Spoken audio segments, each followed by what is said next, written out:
दोस्तों, तारक मेहता की उल्टा चश्मा को पूरे हो चुके हैं 18 साल और इन 18 साल का जो सेलिब्रेशन है वो काफी खास है। और इसके साथ साथ इस सेलिब्रेशन में बवाल भी हुआ, लोग इमोशनल भी हुए और जेठालाल ने खुलासा भी किया और असित मोदी भी रो दिए और भी कलाकारों ने कई कई बातें कह दी, मतलब जो शो से जुड़ी थी और खास थी। पर यहाँ पर सबसे बड़ी बात यह है कि जेठालाल ने कहा कि शो में कुछ नया नहीं, मतलब 18 साल ये शो चला पर शो में कुछ नया नहीं है।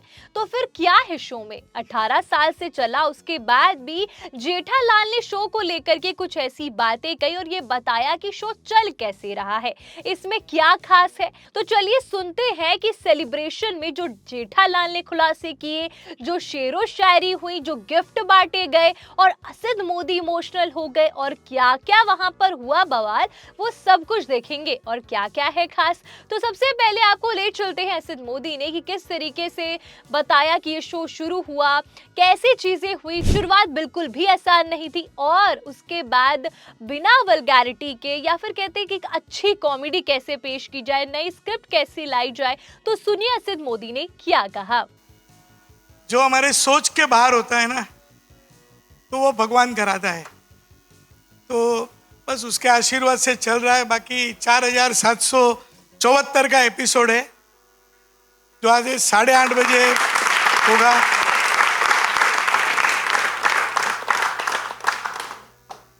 और मुझे नहीं लगता है कि कोई भी वर्ल्ड में कोई ऐसे सीरियल के इतने रिपीट टेलीकास्ट भी हुए होंगे। तो हर समय नए नए आइडिया सोचना, डर लगता है। ऑडियंस बोल देता है अरे भाई आपको तो ये स्टोरी भी तो ऐसे था।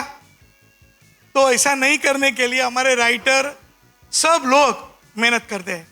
दोस्तों, तो आपने सुना असित मोदी ने क्या कहा। जब जेठालाल से एक किस्से का जिक्र होने लगा कि किसी ने पहले उनसे पूछा था कि आप इस शो में इतने समय से काम कर रहे हैं, एक किरदार रोज कैसे, मतलब एक ही किरदार आप रोज कैसे कर सकते हो। तो जेठालाल ने जो जवाब दिया, शो में कुछ नया नहीं है पर कैसे ये लोगों को पसंद है, क्या खास है और राइटर क्या खास करते हैं इसमें। तो चलिए सुनिए, जेठालाल से ही सुन लीजिए कि दिलीप जोशी 18 साल से ये किरदार कैसे निभा रहे हैं। सुनिए। नहीं, बस आज वाकई में बहुत ही खुशी हो रही है और यकीन भी नहीं हो रहा है कि 18 साल से ये शो हम कर रहे और आज 18 साल कंप्लीट हो गए। और जैसा आसित भाई ने बताया कि इंटर कॉलेज ड्रामा कॉम्पिटिशन से हम लोग साथ में हैं, एक दूसरे को जानते हैं और उनकी हर सीरियल में उन्होंने मुझे कास्ट किया है। एक्सेप्ट एक डेली सोप था सारथी, तो उसमें मैं नहीं था। बाकी सारी कॉमेडीज जितनी उन्होंने की उसमें सब में उन्होंने मुझे और ये सही बात है कि उन्होंने मुझे ऑप्शन दिया था चंपकलाल या जेठालाल। तो मैंने कहा था कि मैं चंपकलाल तो मैं लगूंगा नहीं, जेठालाल भी नहीं लगूंगा, क्योंकि जो एक कैरिकेचर था जो तारक भाई का एक आता था गुजराती मैगजीन में, उसमें बहुत ही दुबला पतला और चार्ली मुस्टाश वाला उनका कैरिकेचर आता था। बचपन से हम सब वो पढ़ते आ रहे हैं गुजराती। तो फिर भी मैंने बोला कोशिश करूँगा, पर आज भगवान की कृपा से यहाँ तक हमारी सफ़र आ गई और अभी भी लगातार चल रही है सफ़र।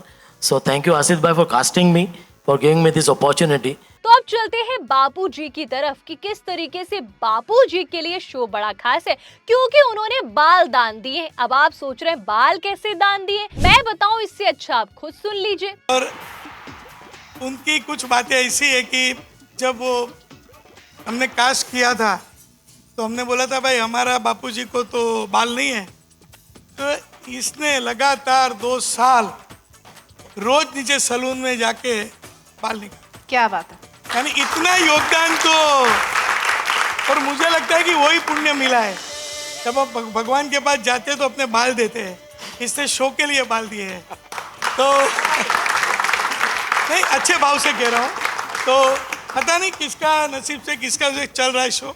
दोस्तों, बारी आती है पोपटलाल की, मतलब पोपटलाल अभी तक शादी नहीं हो पाई है। अब हो सकता है कि शो को 18 साल हो गए हैं तो पोपटलाल की भी शादी हो जाएगी। तो शादी को लेकर के भी खुलासा हो गया है कि अब शो के 18 साल होने के बाद अब पोपटलाल की भी शादी हो ही जाएगी। तो सुनिए।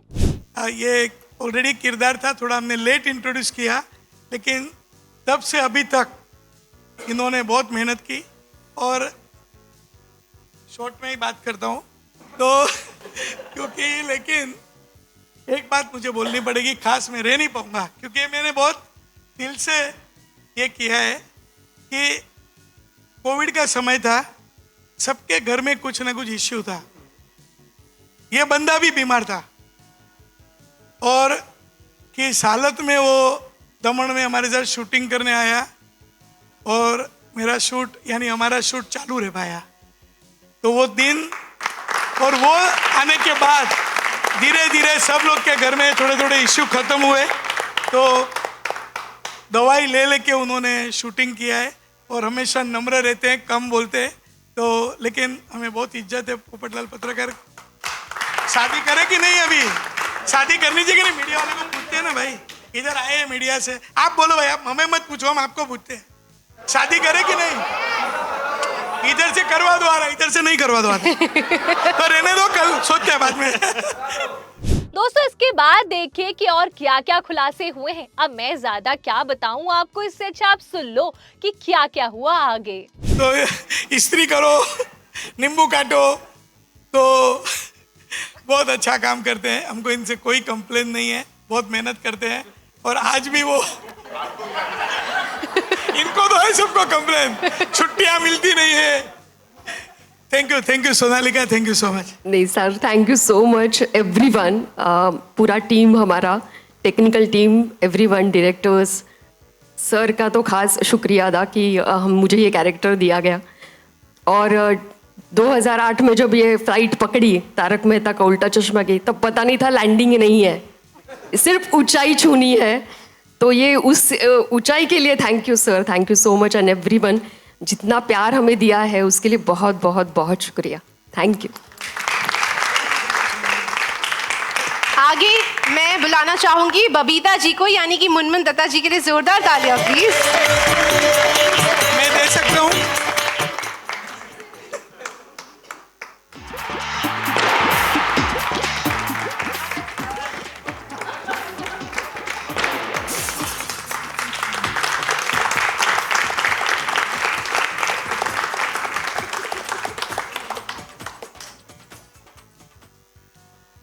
मुनमुन भी एक फाइटर है और उसने भी कड़ी मेहनत की है तारक मेहता का उल्टा चश्मा में, जुड़ी रही है अब तक और आगे भी जुड़े रहेंगे।